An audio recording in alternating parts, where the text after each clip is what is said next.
I got a message on my Twitter from a sibling by the name of Ludo who said to me, I remember the days when demon worship and chaos and degeneracy were edgy and rebellious. Those were the days when you were popular, TJ.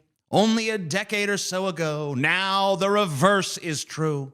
Now it's Christianity, social order, and Mark Dice that are cool and edgy. And I don't want to single poor Ludo out, but this is not the first time I've heard essentially this exact same sentiment. We've been hearing for a while now that conservatism is the new punk rock.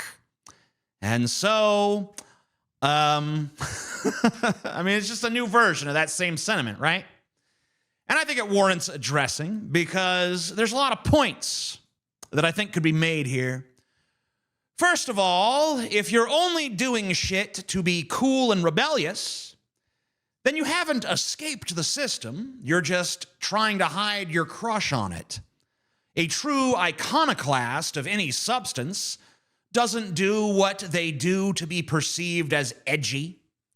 They do it because it's what's truly in their heart and soul and their loins and their guts.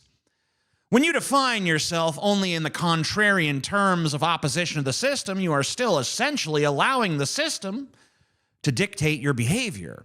Second of all, the idea that Christianity is a form of rebellion in a modern context of America is absolutely a farce.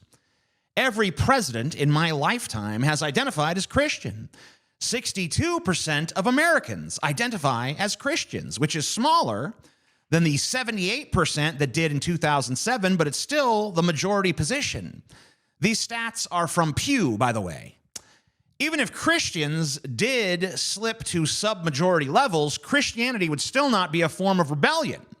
In order to meet that classification, it would have to face active persecution.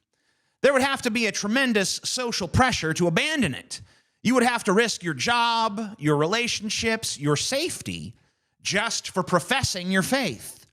That's what rebellion looks like. But no, Christianity in America is still baked into our institutions, our language, our calendar, our politics, our currency. In God we trust isn't graffiti on the Capitol. It's etched into the damn walls. Calling Christianity rebellious in America is like calling Taylor Swift an underground band. It's utter fucking silliness. Third of all, the notion that social order is somehow edgy now is just self-evidently delusional. Social order is the least edgy concept imaginable. It is, by definition, the opposite of rebellion. It's what rebellion exists to challenge. The whole conservatism is the new punk rock thing was stupid when I first heard it more than a decade ago, and it's grown increasingly stupider in the intervening years. Conservatives in conservative America control the Supreme Court, dominate huge swaths of state and local governments, wield massive influence over police departments, school boards, corporate media landscape. They control the White House. They control the House of Representatives. They control the Senate. They control the mechanisms of law enforcement. They control vast empires of media through Fox News, Sinclair Broadcasting, talk radio, and countless algorithm-fed rage merchants online. The ethos of punk is resistance. Conservatism in America is entrenched in power. Therefore, they cannot be the new punk. What I don't get is why they even want to be. Why are they so determined to think of themselves as these, cool rebels, even as they lord over the empire? Like, Trump is not some scrappy underdog, homie. He's the fucking president of the United States. Why can't you guys just enjoy your power and admit that you won? Why can't you bask in your dominance without pretending you're still fighting some uphill battle against the system? You are the system. I guess that for a lot of you, it's hard to admit you're the system because you know in your hearts that the system sucks. You know it's stale, hypocritical, hollow at the center.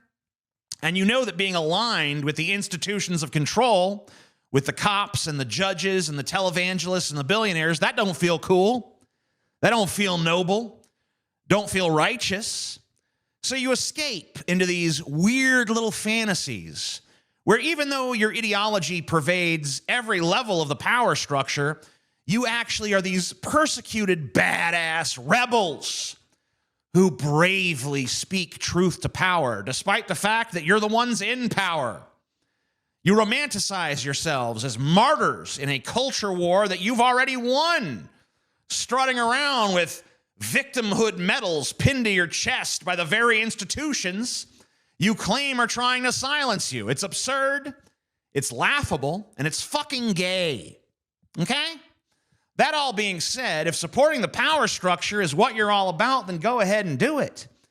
If the power structure was doing stuff I liked, I'd support it too. And you know what? I wouldn't pretend to be some cool punk rock rebel while I was doing so. And neither should you. Because it, once again, and I can't stress this enough, is fucking gay. Not this kind of gay, but it's like the cringe gay. It's 90s gay. It's that gay, okay? That is all.